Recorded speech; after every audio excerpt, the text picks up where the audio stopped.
कुटे hospital आणि laparoscopy centre, हाडांच्या फ्रॅक्चरच्या सर्व प्रकारच्या शस्त्रक्रिया, दुर्बिणीद्वारे सांध्याच्या शस्त्रक्रिया, दुर्बिणीद्वारे गुडघ्याच्या दोरीच्या शस्त्रक्रिया, modular operation theatre, ICU, ventilator, pathology lab, x-ray, 24 तास औषधालय, generator backup, deluxe, semi deluxe, special, semi special rooms, cashless mediclaim, सर्व प्रकारच्या शासकीय विमा योजना, रुग्णांची आपुलकीने काळजी घेणारं सुसज्ज, स्वच्छ, प्रसन्न रुग्णालय, Kute hospital and laparoscopy centre, Tajne Mala, Navin Nagar road, Sangamner, जिल्हा अहमदनगर।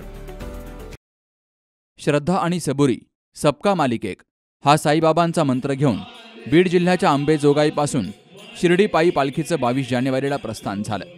1 फेब्रुवारीला साईबाबांच्या दर्शनासाठी ही पालखी शिर्डीत पोहोचणार आहे। तब्बल 320 किलोमीटरचा पायी प्रवास आणि 300हून अधिक साईभक्त या पालखीत सहभागी झालेत। या पालखीचं शेवगाव तालुक्यातील बालम टाकळी या ठिकाणी शहादेव आप्पा साखरे आणि साखरे कुटुंबानं स्वागत केलं।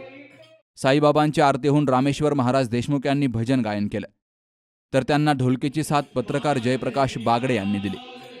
गेली 31 वर्षांपासून हा सोहळा सुरू आहे। 11 दिवसांच्या पायी प्रवासामध्ये 300हून अधिक साईभक्त पालखी सोहळ्यात सहभागी झालेत, असं पालखी चालक गोकुळदास वैष्णव यांनी सांगितलंय। 31 वर्षांनी मी पालखी काढतोय। अंबाजोगाई ते शिर्डी या 11 दिवसाचा आमचा प्रवास आहे। श्रद्धा आणि सबुरी हा बाबाचा मंत्र जो आहे आणि सबका मालिक एक या उद्देशानं बाबाचे हे जे 2 शब्द आहेत त्या शब्दावर आम्ही चालतो सगळे मिळून। आमच्या पालखीच्या जवळपास 10 मुक्काम होतात। हा 6वा मुक्काम आहे इथला।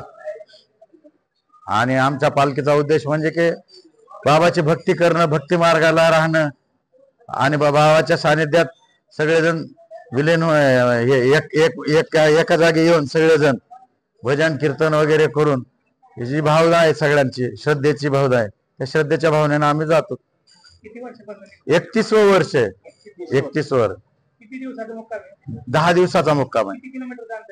आम्ही पूर्ण 350 किलोमीटर आहे। कधी सगळ्यात मोठा मुक्काम आमचा 42 किलोमीटरचा आहे। 1 फेब्रुवारीला ही पालखी साईबाबांच्या शिर्डीत दाखल होऊन बाबांचं दर्शन घेणार आहे। Jayprakash Bagade, C News Marathi, Shevgaon. दादा, अरे 7 दिवसावर आले लग्न, सगळी तयारी झाली, पण फर्निचरचं काय? गृहवस्तू भांडार 10 ठिकाणी फिरण्यापेक्षा आपल्याला हव्या असलेल्या वस्तूंच्या हजारो व्हरायटीज एकाच ठिकाणी पाहायला मिळतात, फक्त गृहवस्तू भांडार मध्ये।